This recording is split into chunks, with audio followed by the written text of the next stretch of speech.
The candle flickered against the velvet curtains of the bedchamber, casting long, dancing shadows that looked too much like prison bars. Lady Elara Vance stood before the mirror, but the reflection staring back wasn't her own.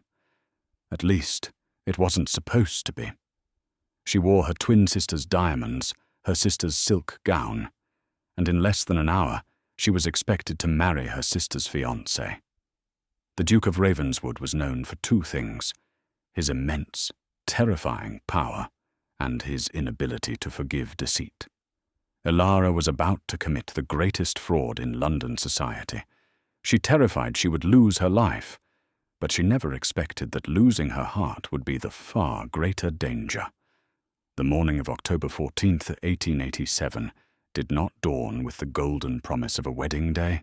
Instead, a relentless, slate-grey rain battered the windows of the Vance townhouse in Mayfair, turning the cobbled streets below into slick rivers of mud. Inside, the atmosphere was even more tempestuous.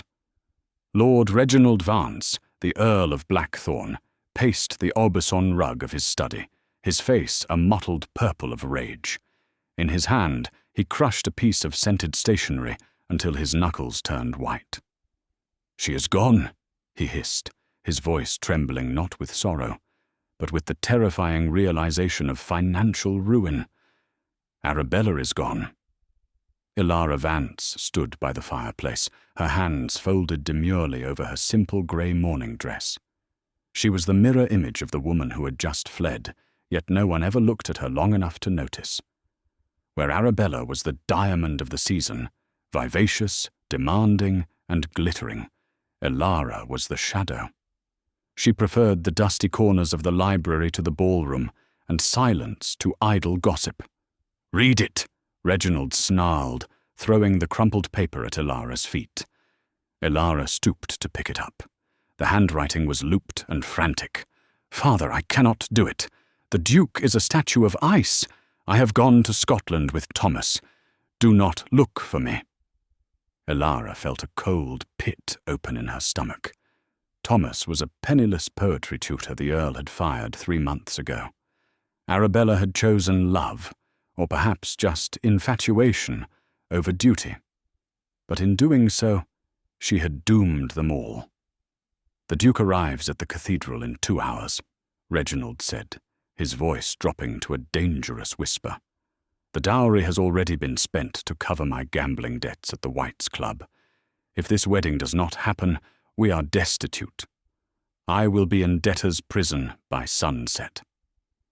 "We must send word to His Grace," Elara said quietly. "It is the only honourable path." "Honour?" Reginald laughed, a harsh, barking sound. He crossed the room in 2 strides and grabbed Elara by the shoulders, his fingers digging into her flesh. "Look at you! Same eyes, same hair, same face." Elara froze. "Father, no. Yes," he commanded. "You will put on the dress. You will walk down that aisle. And you will marry Sebastian Alistair." "He will know," Elara pleaded, pulling away. "Arabella has charmed him for months. I have never even spoken to him. He is the Duke of Ravenswood, known as the Wolf of Whitehall. He is not a man to be trifled with." "He barely looks at her," Reginald shouted. "He wants an heir, and he wants the Vance lineage. He is a cold, political creature. As long as a Vance girl says, 'I do,' he will not care. Once the vows are spoken, the contract is sealed. If he discovers the truth later, the scandal of an annulment would damage him more than keeping you." The door to the study banged open. It was Lady Beatrice, their stepmother, looking pale and frantic. "The carriage is being brought around. The dress is prepared. Elara, come. Now." For the next hour, Elara ceased to be a person. She became a doll, maneuvered and manipulated by terrified servants. The corset was laced so tight she could barely draw breath, reshaping her figure to match Arabella's slightly more voluptuous silhouette. The heavy silk of the wedding gown, imported from Paris and costing more than Elara's entire lifetime allowance, was dropped over her head. Lady Beatrice shoved pins into Elara's hair with aggressive precision, replicating Arabella's signature chignon. Then came the diamonds, the Ravenswood betrothal necklace. As the cold stones settled against Elara's throat, they felt like a noose. "Remember," Beatrice whispered, dusting powder over the freckles on Elara's nose. Freckles Arabella did not have. "Chin up, haughty stare. Do not smile. Arabella rarely smiles unless she is mocking someone." Elara stared into the vanity mirror. The transformation was terrifyingly perfect. She looked exactly like her sister. But in her eyes, there was a terror Arabella had never known. "If you fail," her father whispered, leaning into her ear as he escorted her to the carriage, "do not bother coming back. You will be dead to this family." The carriage ride to St. George's, Hanover Square, was a blur of rain and nausea. The streets were lined with onlookers hoping to catch a glimpse of the wedding of the year. Elara clutched her bouquet of white orchids so tightly the stems snapped. She was walking into the lion's den. Sebastian Alistair was rumoured to be the most ruthless man in the House of Lords. He was 32, incredibly wealthy, and possessed a gaze that could strip a man of his secrets. And she was about to lie to him in the house of God.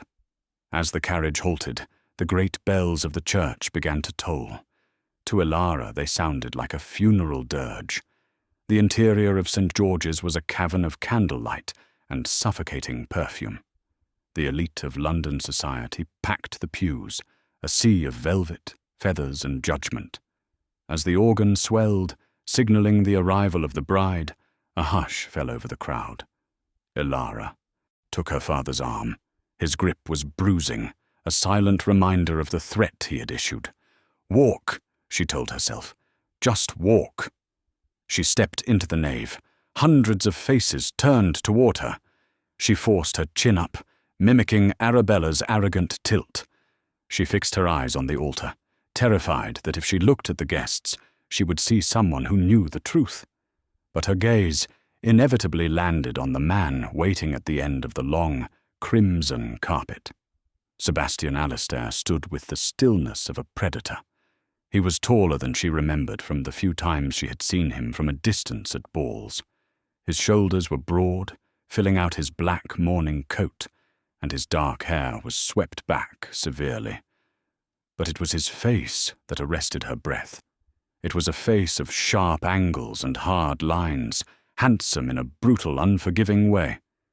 He was not smiling. He looked like a man concluding a business transaction. As Elara drew closer, she saw his eyes. They were a piercing, icy blue, intelligent and assessing. As she reached the altar, he stepped forward to take her hand. This was the first test. Arabella had soft, pampered hands, treated with creams and oils daily. Elara's hands were stained with ink from her writing and calloused from gardening, her secret solace. Sebastian took her gloved hand. Elara held her breath. Through the kidskin glove, surely he couldn't feel the difference. But as his fingers closed around hers, she felt him pause. It was a fraction of a second, a microscopic hesitation that no one else in the church would have noticed. His thumb brushed over her knuckles, pressing slightly harder than necessary. He didn't look down. He kept his eyes locked on her face, behind the veil. The vicar began the service. "Dearly beloved, we are gathered here today." Elara's heart hammered against her ribs like a trapped bird. She felt faint. The incense was cloying. Every time the vicar asked a question, she waited for Sebastian to stop the ceremony, to shout, "Fraud," and cast her out. "Do you, Sebastian Arthur Henry Alistair, take this woman to be your wedded wife?" Sebastian looked at her. The silence stretched a moment too long. The air in the church seemed to thin.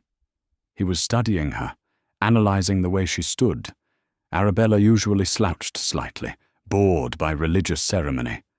Elara stood ramrod straight, trembling with adrenaline. "I do," Sebastian said. His voice was a deep baritone, devoid of warmth but heavy with conviction. Then it was her turn. "And do you, Arabella?" The name felt like ash in her mouth. She had to lie before God. She swallowed hard. "I do," she whispered. "Louder," Sebastian murmured, so only she could hear. It wasn't a request. It was an order. "I do," she said, her voice strengthening with desperation. He slid the heavy gold band onto her finger. It felt cold. The deed was done. The trap was sprung. But who was the trapper, and who was the prey? The rest of the ceremony passed in a grey haze. The signing of the register was an exercise in terror. She had practiced forging Arabella's signature for an hour that morning, but her hand shook so violently that the ink blotted. Sebastian watched the blot spread on the paper. He said nothing. He simply took the pen from her fingers, his skin grazing hers, burning like ice. They walked back down the aisle as man and wife. The carriage ride to the wedding breakfast was mercifully short, but the ride to Ravenswood Manor, his ancestral estate in Yorkshire, would take hours by train and carriage later that day. During the reception, Elara played her part. She nodded, she accepted congratulations, she avoided eye contact. Sebastian remained at her side, a brooding sentinel. He deflected well-wishers with polite curtness, ensuring no one spoke to her for long. Was he protecting her or isolating her? Finally, they were in the private carriage, heading toward the train station. The rain had intensified, drumming against the roof. They sat opposite each other. The privacy was sudden and jarring. Elara looked out the window, watching the gaslights of London blur and fade. She was leaving everything she knew. "You are quiet," Sebastian said. It was the first time he had spoken to her directly since the altar. Elara jumped. "It has been a long day, Your Grace." "Your Grace?" He arched a dark eyebrow. "Yesterday you called me Sebastian. You even mocked my cravat." Elara's blood ran cold. Arabella would have teased him. Arabella would have been flirting or complaining about the rain. I am merely tired," Elara stammered, trying to inject a note of petulance into her voice. "And my head aches." "Does it?" Sebastian leaned forward. The carriage was small, and his presence filled it. He reached out and took her hand again, the ungloved one this time. Elara tried to pull away, but his grip was iron. He turned her hand over, running his thumb over the small callus on her middle finger, the writer's mark. Then he looked at the faint scratch on her wrist from the rose bushes she had tended 2 days ago. "Arabella has never touched a rose bush without thick leather gauntlets in her life," he said softly, "and she certainly doesn't read enough to develop a writer's bump on her finger." Elara stopped breathing. The carriage rattled over a cobblestone, but inside, the world stood still. Sebastian looked up from her hand to her face. His expression was unreadable, his eyes dangerously calm. "Where is she?" he asked. The tone was conversational, which made it all the more terrifying. "I don't know what you mean," Elara whispered, tears pricking her eyes. "Don't insult my intelligence," Sebastian said, releasing her hand and leaning back against the squabs. "I spent 6 months negotiating a contract with your father. I know the inventory of his estate better than he does. That includes his daughters." He lit a cheroot, the match flaring briefly, illuminating the sharp angles of his face. "You are Elara," he stated. "The quiet twin. The one who reads Plato in the garden while her sister shops for ribbons." Elara crumbled. The game was up. She covered her face with her hands, waiting for him to order the carriage to stop, to throw her out into the rain. "Please," she sobbed quietly. "My father. He forced me. He said he would be ruined. Arabella left this morning. I had no choice." She waited for the explosion, the shouting, the anger. Instead, she heard a sound she didn't expect. A low, dry chuckle. Elara lowered her hands, staring at him through her tear-blurred vision. Sebastian was smoking his cheroot, looking at her with a strange expression. It wasn't anger. It was amusement. "Your father is a desperate fool," Sebastian said, "but he has inadvertently done me a favor." Elara blinked. "A favor?" "I needed a wife," Sebastian said, exhaling a plume of smoke. "I needed the Vance bloodline to secure a land dispute in the north. Arabella was suitable on paper, but in reality? She is vapid, expensive, and irritatingly loud. I was dreading a lifetime of her chatter." He looked at Elara, his gaze sweeping over her terrified face. "You, on the other hand," he mused, "can keep a secret. You have the courage to walk into a lion's den to save your family. And you prefer books to gossip." He leaned forward again, extinguishing the cheroot. "Dry your tears, Elara. We are married. The vows are binding. As far as the world is concerned, you are Arabella, the Duchess of Ravenswood, and tonight at the estate we will discuss the terms of our arrangement." Elara stared at him, stunned. You aren't sending me back? And void the contract?" Sebastian shook his head. "No, you are my wife now. But do not mistake my acceptance for kindness, Elara. You deceived me, and now you belong to me." The carriage rattled on into the darkness, carrying them toward a future that was darker and more uncertain than the storm outside. Ravenswood Manor rose from the Yorkshire moors like a jagged scar against the night sky. It was a sprawling, Gothic monstrosity of black stone, turrets and gargoyles that seemed to weep rainwater. As the carriage rolled through the iron gates, Elara felt a fresh wave of dread. In London, she was a fraud. Here, she was a prisoner. The staff was lined up in the draughty entrance hall to greet them, a sea of black uniforms and white aprons. Sebastian stepped out first, his boots clicking sharply on the marble. He turned and extended a hand to Elara. "Welcome home, my dear," he said, his voice carrying a mocking lilt that only she could detect. Elara descended, trembling. She was greeted by the housekeeper, Mrs. Gable, a woman with a face carved from granite and eyes that missed nothing. "Your Grace," Mrs. Gable curtsied, her gaze lingering on Elara's hands, which were twisting the fabric of her skirt, a nervous tic Arabella never possessed. "We have prepared the master suite, as you instructed." Though we were surprised, the former Duchess always insisted on separate quarters. Elara froze. She didn't know the protocol. "My wife has had a change of heart regarding our proximity," Sebastian cut in smoothly, his hand settling on the small of Elara's back. The touch was possessive, guiding her forward with inescapable force. "We will retire immediately. Send a cold supper to the rooms. And Mrs. Gable, do not disturb us until noon tomorrow." "Very good, Your Grace." They ascended the grand staircase in silence. The portraits of Sebastian's ancestors glared down at them, men with cruel eyes and women who looked unhappy. Elara felt their judgment. She was an impostor in a line of ancient blood. The master suite was cavernous.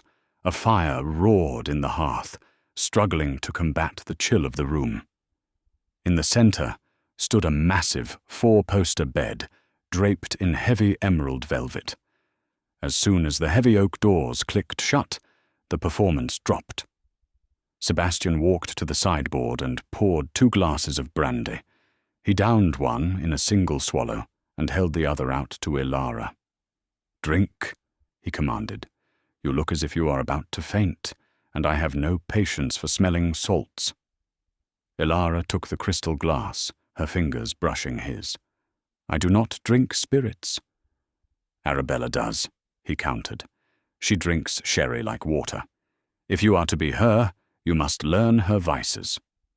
Elara stared at the amber liquid, then took a sip. It burned her throat, making her cough.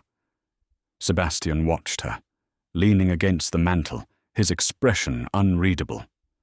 "Why?" Elara asked, her voice rasping.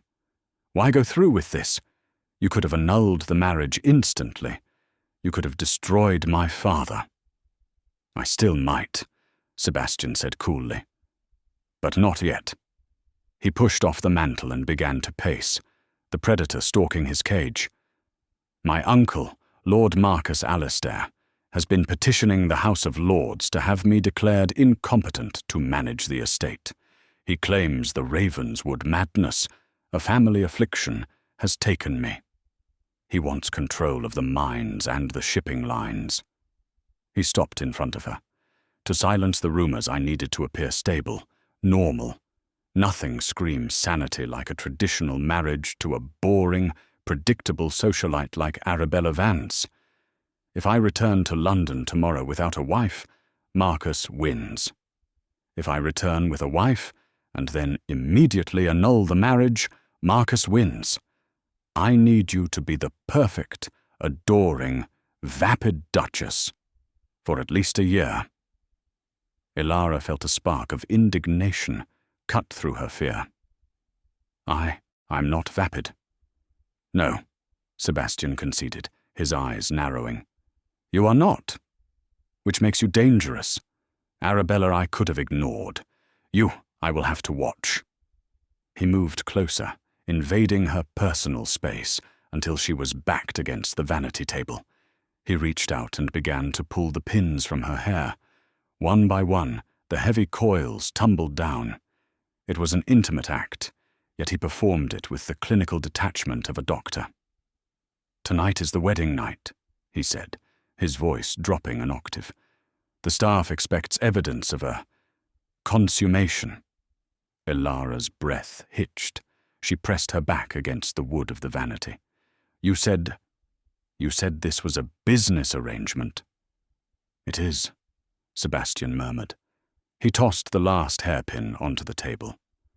"I have no interest in forcing myself on a terrified virgin who is trembling like a leaf. It would be like bedding a corpse." He stepped back, turning his back on her to unbutton his waistcoat. "You will sleep in the bed.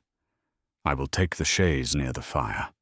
But first—" He walked over to a heavy oak desk in the corner, unlocked a drawer, and pulled out a small dagger. Elara gasped. "What are you doing?"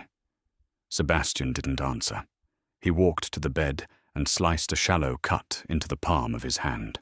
He pressed his hand against the pristine white sheets, leaving a smear of bright red blood. "Appearance is everything, Elara," he said, wrapping a handkerchief around his hand. "Tomorrow the maids will change the sheets. They will gossip. Word will reach my uncle that the Duke is virile, and the marriage is sealed. The deception must be absolute." He tossed the dagger onto the nightstand.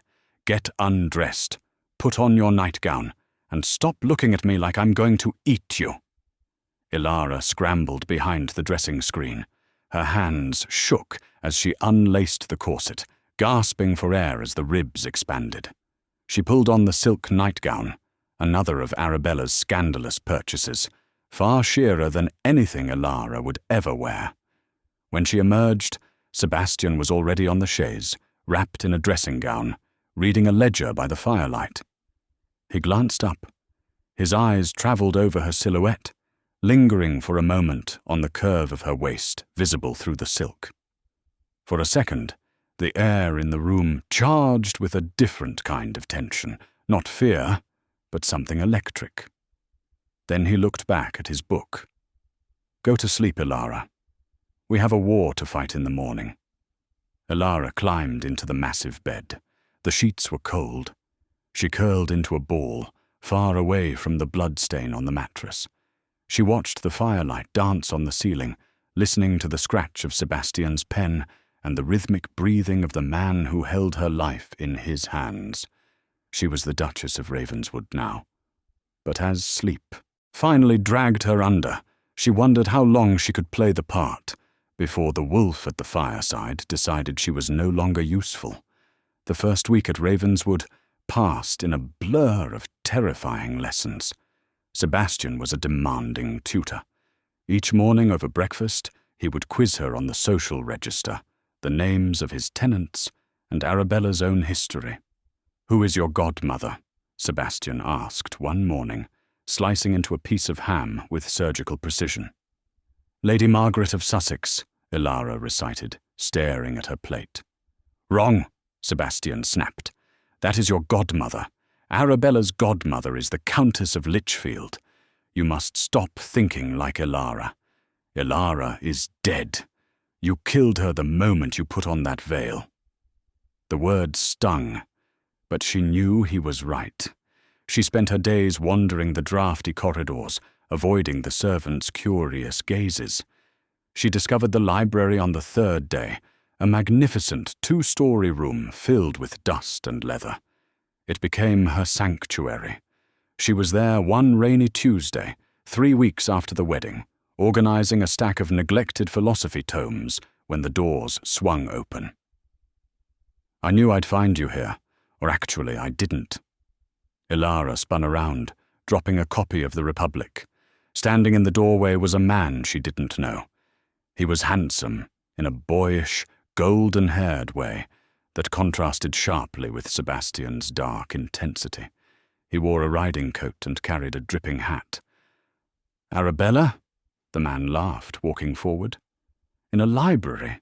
I thought you claimed books gave you wrinkles." Elara's heart hammered. She had no idea who this was. Sebastian was away at the mines, inspecting a collapse. She was alone. I have developed new interests," she stammered, trying to adopt Arabella's haughty posture. The man smirked, closing the distance. "New interests? Does that include ignoring your oldest friends? You didn't answer my letters." He reached out and took her hand, bringing it to his lips. "You look different, Bella. Pale. The north doesn't suit you." "Who are you?" The question slipped out before she could stop it. The man froze. He dropped her hand, his smile fading into a look of genuine confusion, which slowly hardened into suspicion. "Stop teasing, Arabella. It's Julian. Julian Thorne. We spent the entire summer season dancing at every ball. I proposed to you in the conservatory at the Vance estate, remember? You laughed at me." Elara's blood ran cold. Julian Thorne, the Viscount's son. Arabella had mentioned him. She called him the Golden Spaniel because he followed her everywhere. "Of course," Elara forced a laugh, high and brittle. "I am merely distracted. The wedding. The move. It has been exhausting, Julian." Julian studied her. He took a step closer, his eyes narrowing. "You're wearing lavender. You hate lavender. You told me it makes you look like a bruise." "Sebastian likes it," she lied. "Does he?" Julian stepped closer still. "And does Sebastian know about the locket?" "The one I gave you. You swore you'd never take it off, even if you married the Duke." Elara's hand flew to her bare throat. She had no locket. I put it away for safekeeping," she whispered. "You're lying," Julian said softly. He tilted his head. "You aren't her, are you?" The silence in the library was deafening. The rain lashed against the windows. "I don't know what you mean." Elara backed away, hitting the edge of the ladder. "Arabella has a small scar above her left eyebrow from when she fell off a pony at age 7, Julian said, his voice dropping to an accusation. He reached out, brushing her bangs aside before she could flinch. Her forehead was smooth and unblemished. He gasped, stepping back as if burned. "My God, you're the sister, the mouse, Elara." Elara felt the room spin. "Please, you don't understand." I understand that the Duke has married a fraud." Julian's face twisted with a mix of shock and opportunistic glee. "Does he know, or have you tricked him too? This is delicious. The mighty wolf of Whitehall, duped by the Vance family." "I am the Duchess," Elara said, trying to summon some dignity. "Legally? Fraud voids a contract," Julian sneered. "I should ride to the village and telegraph the London papers. The Duke's fake bride. It would destroy him. And you." "How much?" The voice came from the doorway, deep and thundering. Sebastian stood there, still wearing his riding coat, mud splattered on his boots. He looked terrifying. He didn't look at Elara. His gaze was fixed on Julian like a gun sight. Julian paled, but held his ground. "Your Grace, I was just discovering that your wife is an impostor." Sebastian walked into the room. The air seemed to temperature drop 10 degrees. He moved to stand beside Elara, his large frame shielding her. He didn't touch her, but his presence was a fortress. "I asked you a question, Lord Thorn," Sebastian said calmly. "How much to keep your mouth shut? You have gambling debts in Paris, do you not? And a rather embarrassing incident involving a ballerina in Covent Garden that your father paid to hush up?" Julian swallowed. You know? "I know everything," Sebastian lied smoothly. "I knew who I was marrying. Elara is my choice. Arabella was a flighty child. I preferred the woman who could actually hold a conversation." Elara looked at Sebastian, shocked. He was defending her? Claiming he chose her? Sebastian placed a hand on Elara's shoulder. "Now, you have 2 choices. You can run to the papers. I will deny everything. Claim you are a bitter, rejected suitor, spreading lies, and then I will buy your father's mortgage and evict your family by Christmas. Or," Sebastian stepped forward, looming over the smaller man, "or you can stay for dinner. You will congratulate us on our happiness, and tomorrow you will return to London and tell everyone that the Duchess of Ravenswood is thriving. In exchange, I will write a cheque to cover your debts in Paris." Julian looked from Sebastian's granite face to Elara's pale one. He was outmatched, and he knew it. "Paris is very expensive this time of year," Julian muttered, straightening his jacket. "The cheque will be on the hall table when you leave," Sebastian said dismissively. "Now get out of my library." Julian gave a stiff bow and fled the room. As soon as the door clicked shut, Sebastian turned on Elara. The protective mask vanished, replaced by a fury that made her knees weak. "You foolish girl," he hissed. "You let him corner you? You let him touch you?" "I didn't know him," Elara cried. "I didn't know about the scar." "You should have studied the dossiers I gave you," Sebastian shouted, slamming his hand onto the table, making the books jump. "This is not a game, Elara. That boy is a gossip. I bought his silence today. But silence is rented, never owned. Now we are vulnerable." He ran a hand through his dark hair, pacing the room. "I have to accelerate the plan. I cannot wait a year. We need to secure the estate now." He stopped and looked at her. His eyes were dark, intense, and for the first time, seeing her not as a liability, but as a partner in crime. "There is a gala at the Winter Palace in 2 weeks. The Queen will be there. My uncle will be there." He walked over to her, gripping her chin and tilting her face up. "You have 2 weeks to become perfect. If you can fool the Queen, my uncle will have no ground to stand on. If you fail—" He didn't finish the sentence. He didn't have to. "I won't fail," Elara whispered, a newfound steel entering her spine. She was tired of being the victim. Sebastian had just defended her, claimed her as his choice. Even if it was a lie, it felt like armor. "Good," Sebastian said, his thumb brushing her lower lip, a gesture that was startlingly tender before he pulled away abruptly. "Because the wolves are circling, Elara, and I am tired of fighting them alone." He turned and left her in the library, surrounded by the smell of old paper and the lingering scent of tobacco and rain. Elara touched her lip where his thumb had been. She was in the center of a dangerous web, but for the first time, she realized that the spider might not be her enemy. He might be the only thing keeping her alive. The London season was reaching its zenith, culminating in the royal gala at Buckingham Palace. The invitation was embossed with gold leaf, heavy with the weight of expectation. For Elara, it was a summons to execution. For 2 weeks, Sebastian had drilled her. She learned to walk without looking at her feet, to laugh without snorting, a habit Elara had when genuinely amused, and to memorize the lineage of every peer in the realm. But the most difficult lesson was learning to look at Sebastian with adoration. "Look at my tie," he would say during practice, his face inches from hers. "But make the world believe you are looking at my soul."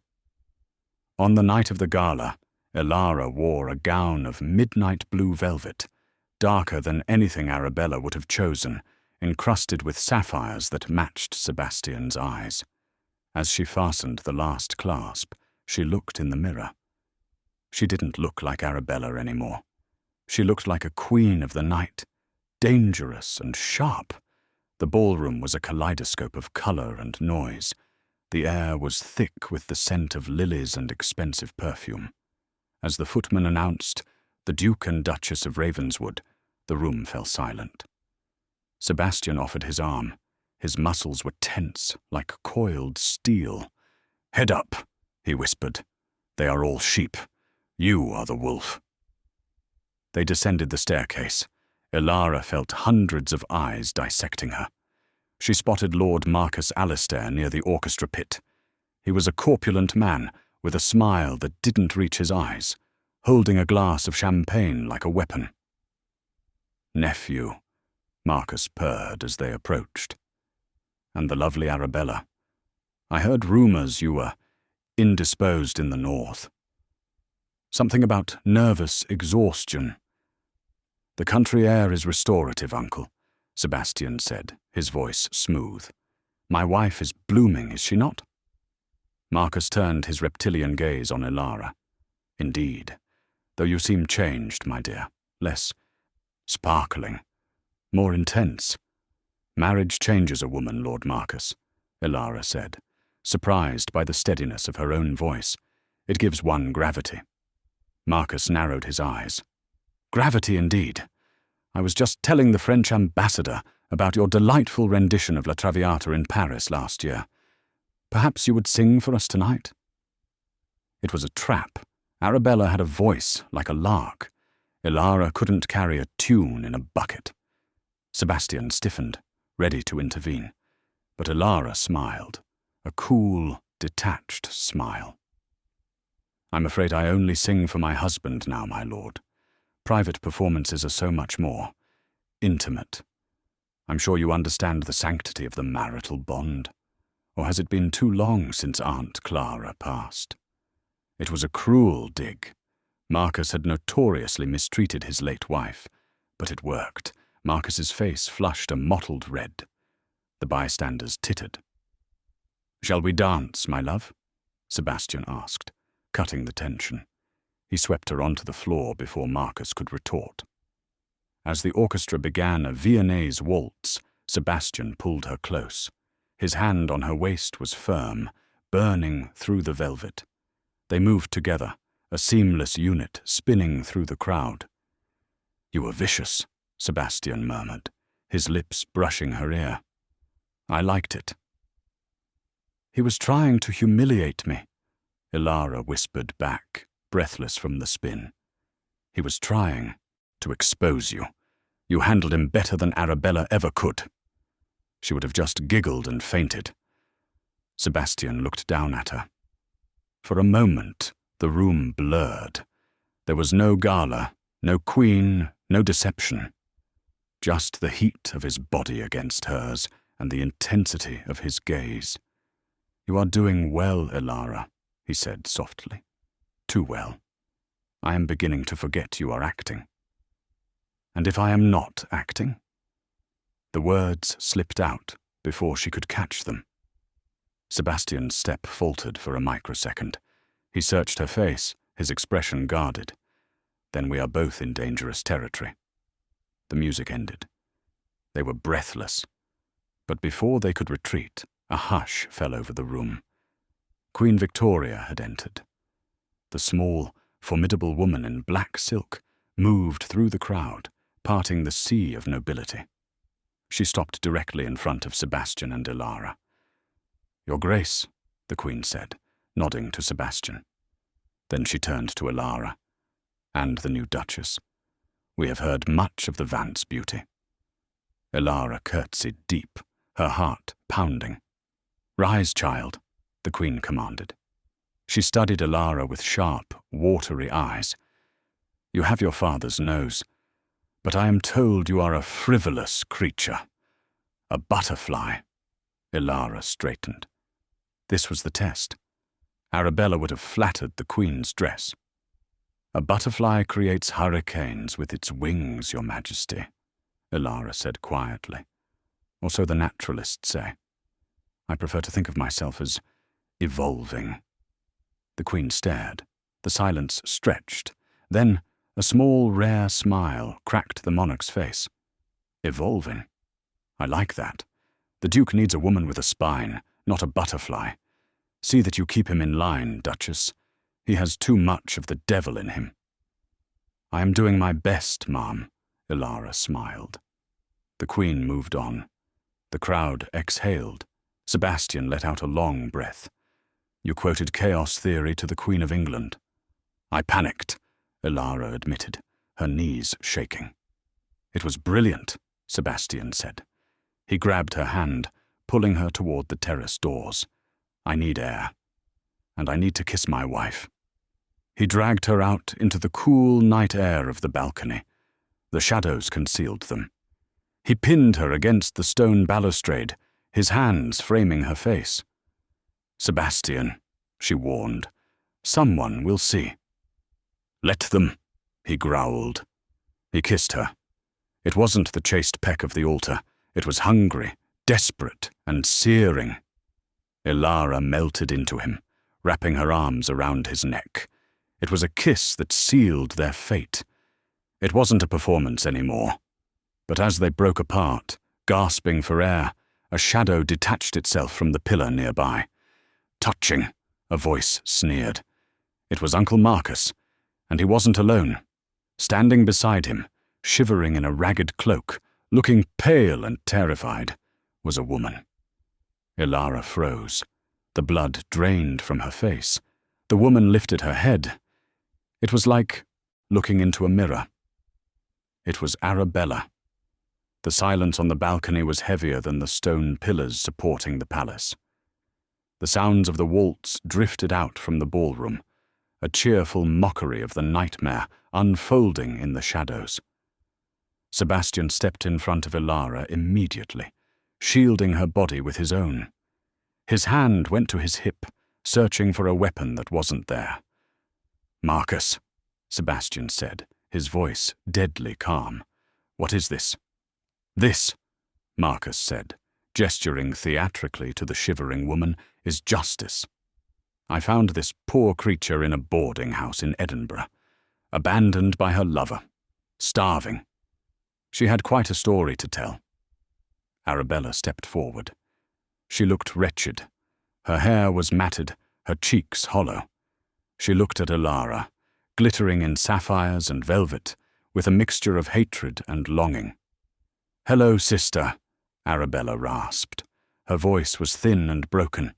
"You're wearing my dress." Elara felt like she couldn't breathe. The fantasy was over. "Arabella," Elara whispered. "We thought you left." "Thomas left me," Arabella spat, tears welling in her eyes.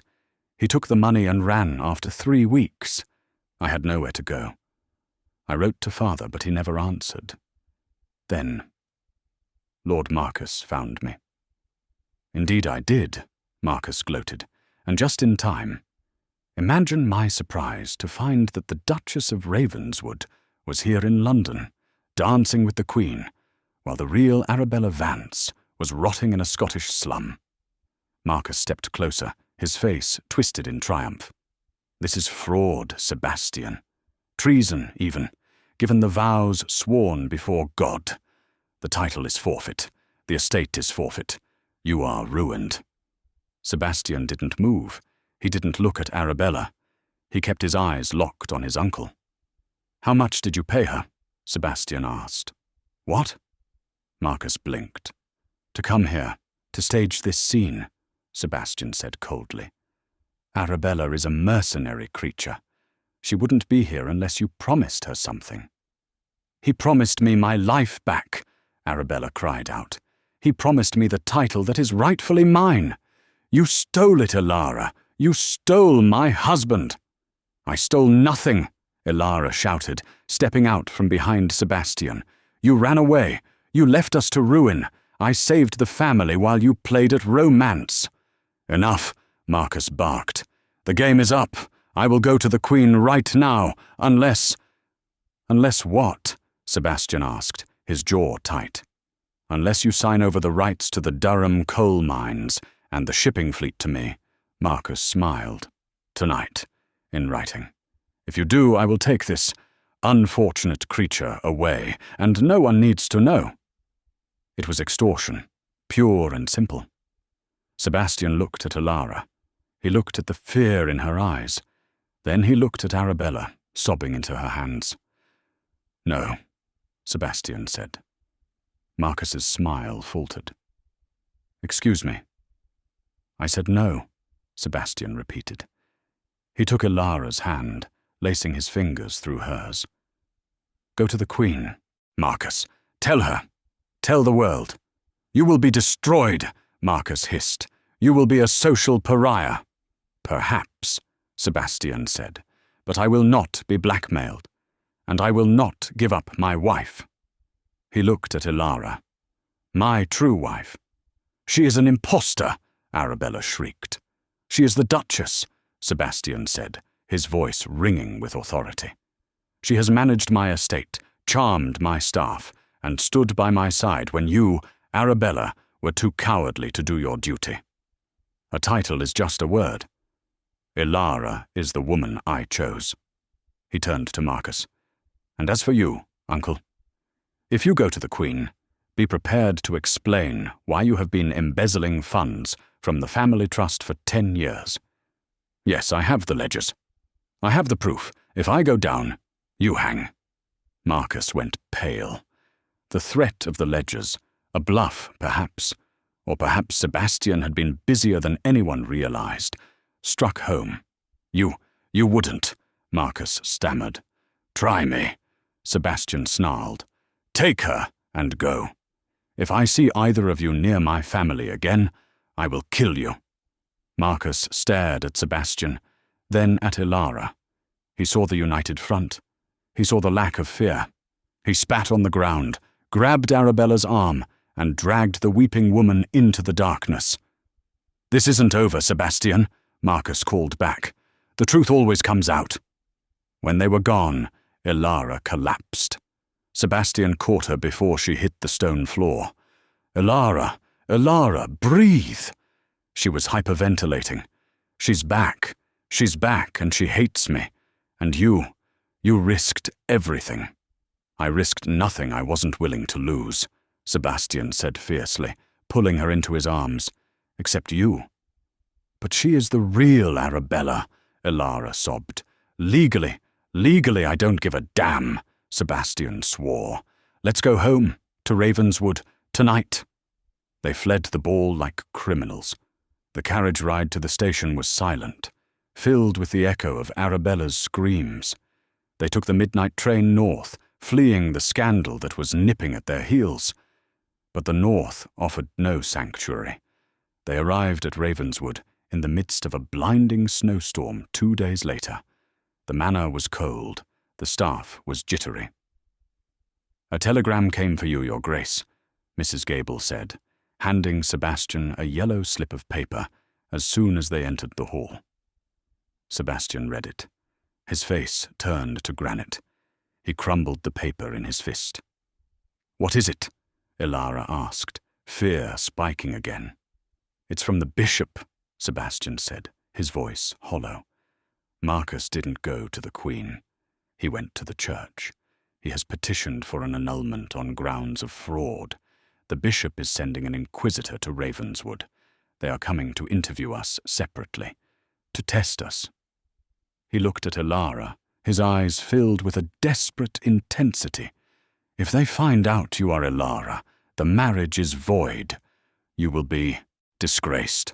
And Arabella will be instated as the Duchess by ecclesiastical decree." "But you said you hold the ledgers on Marcus," Elara said. "This isn't about Marcus anymore," Sebastian said grimly. "This is God's law. The church doesn't care about embezzlement. They care about the sacrament. And we have lied to God." Outside, the wind howled like a dying beast. "They arrive in 3 days," Sebastian said. "We have 3 days to construct a lie so perfect that even God will believe it." "Or," Elara whispered, "we have 3 days to say goodbye." Sebastian crossed the distance between them. He grabbed her face and kissed her, hard and desperate, right there in the entrance hall in front of the servants. "I will burn this house to the ground before I let them take you," he vowed. But as they ascended the stairs, the sound of carriage wheels crunched on the gravel outside, cutting through the storm. Sebastian froze. "They are early." The heavy oak doors groaned open. It wasn't the Inquisitor. Standing in the doorway, covered in snow, holding a pistol, was Thomas, the tutor Arabella had run away with. And he looked deranged. "Where is she?" Thomas screamed, waving the gun. "Where is Arabella? That old man said she was here." Elara stepped forward. "Thomas, she isn't." Bang! The gun went off. Elara felt a sudden, sharp punch to her chest. She looked down.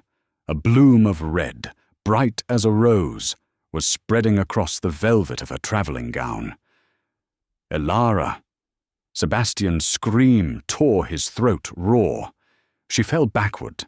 The last thing she saw was Sebastian launching himself at Thomas, and the chandelier spinning dizzily above her before the world went black. The gunshot cracked like thunder, shattering the silence of the entrance hall.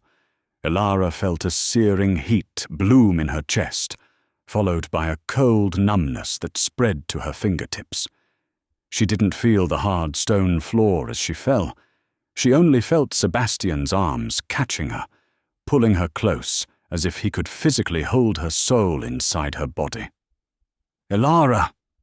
Sebastian's voice was unrecognizable, raw, terrified, stripped of all nobility. No, look at me. Stay with me."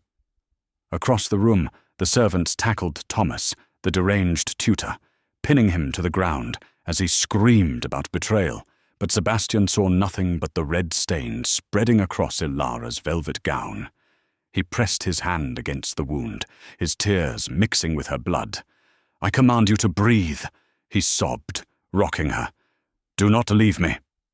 Darkness swallowed her whole. Elara awoke days later to the smell of antiseptic and the sound of raised voices. Her chest burned with every shallow breath. Through blurred vision, she saw her bedroom was crowded. Sebastian stood by her bedside, looking haggard and unshaven, blocking the path of Uncle Marcus and a stern-looking bishop. "The woman is a fraud!" Marcus shouted, his face twisted in triumph. "She is Elara Vance! The marriage is void, Bishop. I demand an annulment immediately, so the title can revert to the rightful heir." "My wife took a bullet to save this family," Sebastian snarled, his voice shaking with fury. "If you do not leave, I will kill you myself." "She is an impostor!" Marcus stepped forward. "She is nothing." Actually, a new voice cut through the tension. Constable Miller stepped into the room, holding a black notebook. "She is the victim of a conspiracy." The constable motioned to the door, where two officers stood. "We found a bank draft in Thomas's pocket, Lord Marcus. Signed by you. You paid him to storm the manor. You paid him to kill." The room went deathly silent. The bishop looked from the pale, injured woman in the bed to the sweating Lord Marcus. "Attempted murder of a duchess," Sebastian said, his eyes cold as ice. "Take him away." Marcus screamed as the officers dragged him out, his claims of fraud drowning in the reality of his crimes. The bishop, realizing his error, bowed hastily and fled. Sebastian collapsed into the chair beside the bed, burying his face in Elara's hand. "Seb," she whispered, her voice weak. He looked up, his eyes red-rimmed but filled with a fierce, worshipful light. "It's over, Elara. He's gone." "But the truth," she wept softly. "I'm not her." "Thank God for that," Sebastian smiled through his tears, leaning in to kiss her forehead. "I don't want the perfect socialite. I fell in love with the woman who quotes Plato and stands in front of gunshots. I love you, Elara. Marry me again. Properly. As yourself." "Yes," she breathed. 6 months later, in the rose garden of Ravenswood, Elara sat on a stone bench, watching Sebastian walk toward her. The lies were gone, the debts were paid, and the wrong twin had become the only thing that mattered. She was no longer a shadow. She was the Duchess, and she was home. And that is the dramatic conclusion of The Duke Married the Wrong Twin. In the end, Elara's courage and authenticity won her the one thing Arabella could never secure with beauty alone: true love and safety. It's a powerful reminder that while lies may open doors, only truth can build a home. Justice was served for the greedy Uncle Marcus, and Elara went from a shadowed, spare twin to the beloved Duchess, proving that sometimes the wrong choice is actually destiny in disguise. What did you think of Sebastian's reaction to the truth? Would you have forgiven the deception as quickly as he did? Let me know your thoughts in the comments below. If you enjoyed this story of romance, betrayal, and dramatic twists, please give this video a like, share it with your friends, and subscribe to the channel so you don't miss our next story. Turn on that notification bell, and I'll see you in the next video.